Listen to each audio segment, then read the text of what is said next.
Hello everyone, welcome to my channel. So आज October second week की सारी जो वीडियोस है as a promised on the channel. I will be uploading all the videos. Okay, आज मैं सारी videos upload कर दूँगी, सारी न्यूज़ कवर हो जाएंगी और कल से we are going to start with the October third week की न्यूज़ मैं अपलोड करूँगी।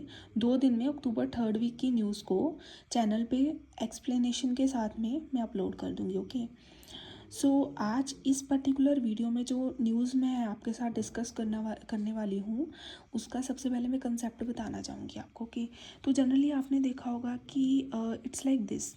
जैसे हम मानो किसी कंपनी में काम करते हैं, जैसे स्कूल में आप काम करते हैं तो एज अ टीचर वर्क करते हैं ना।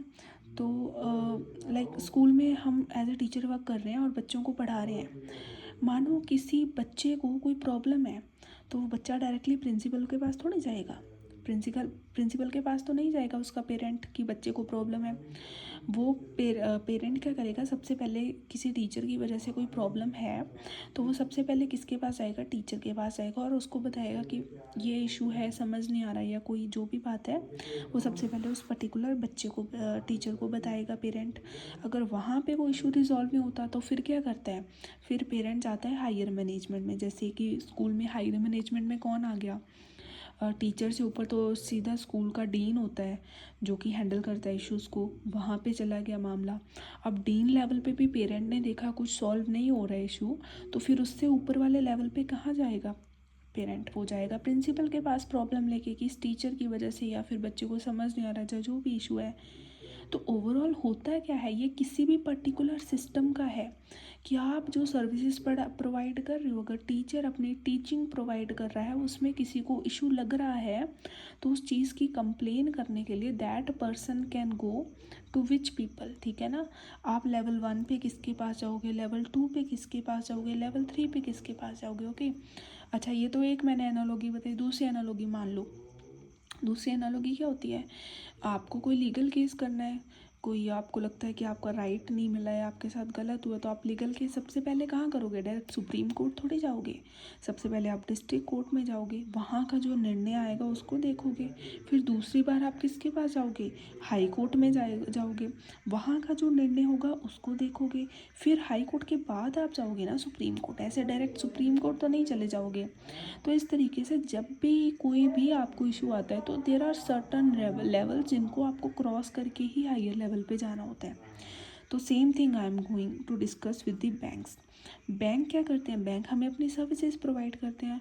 अब मान लीजिए बैंक की कुछ सर्विसेज में इशू आ गया। मानो क्या इशू आया कि बैंक ने एक लोन दिया आपको, लोन में जितना नहीं बनता था इंटरेस्ट, उसने बहुत ज़्यादा इंटरेस्ट चार्ज कर लिया, एक्स्ट्रा चार्ज कर लिया आपको लोन पे या किसी भी और चीज़ पे। या फिर दूसरा क्या हो सकता है, दूसरा ये हो सकता है कि मानो कि आपका जो कोई मेंबर है जिसका अकाउंट था उनकी डेथ हो गई, और डेथ होने के बाद उनके नॉमिनी ने अपनी तरफ से सारे वैलिड डॉक्यूमेंट सबमिट कर दिए। सबमिट करने के बाद भी 2-3 महीने गुजर चुके हैं बट अभी तक बैंक ने उनका कोई भी अमाउंट नहीं दिया है। लॉकर में रखी हुई चीज़ें उस नॉमिनी को नहीं दी है, तो यहाँ पे तो बैंक की गलती है।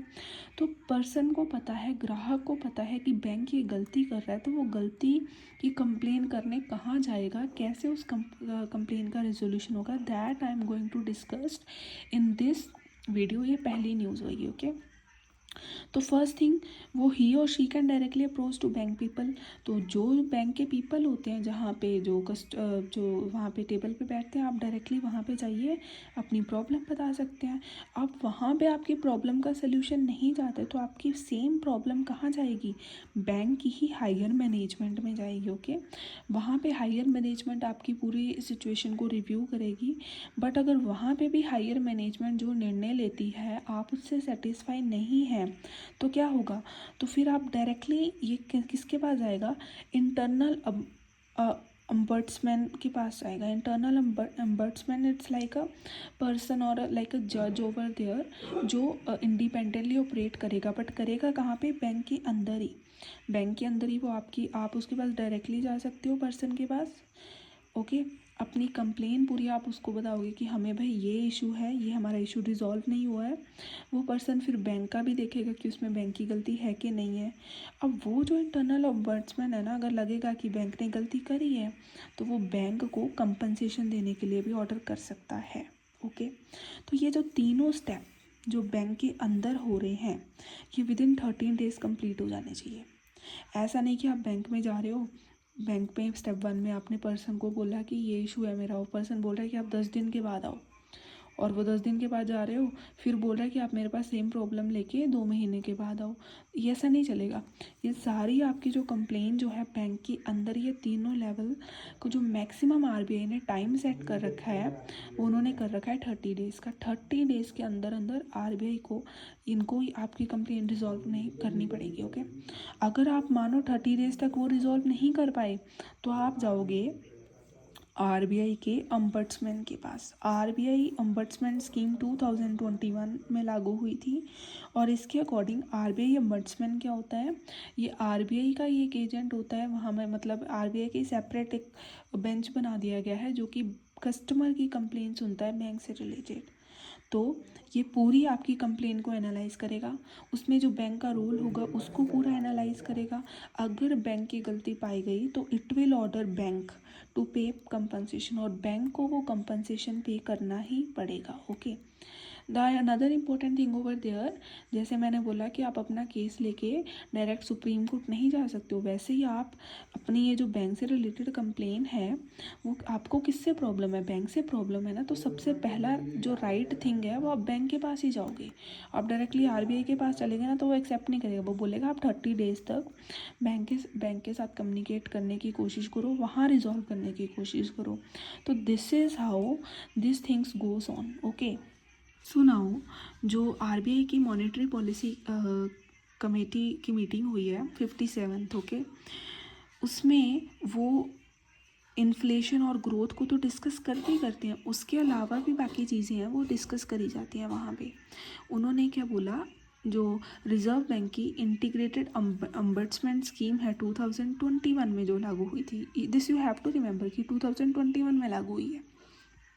इसमें क्या था, पहले कौन कौन से बैंक कवर होते थे, कमर्शियल बैंक्स कवर होते थे, आरआरबीज कवर होते थे, schedule primary urban cooperative banks cover होते थे, non schedule primary banks cover होते थे जिनका 50 करोड़ से ज़्यादा जो है वो डिपॉजिट है, एनबीएफसीज कवर्ड होती थी। और क्या होता है एनबीएफसीज के बारे में मैंने डिटेल में एक्सप्लेन कर रखा है अपनी वीडियो में कि एनबीएफसी बैंक से कैसे डिफरेंट होती है, that I have explained in detail in one of my videos.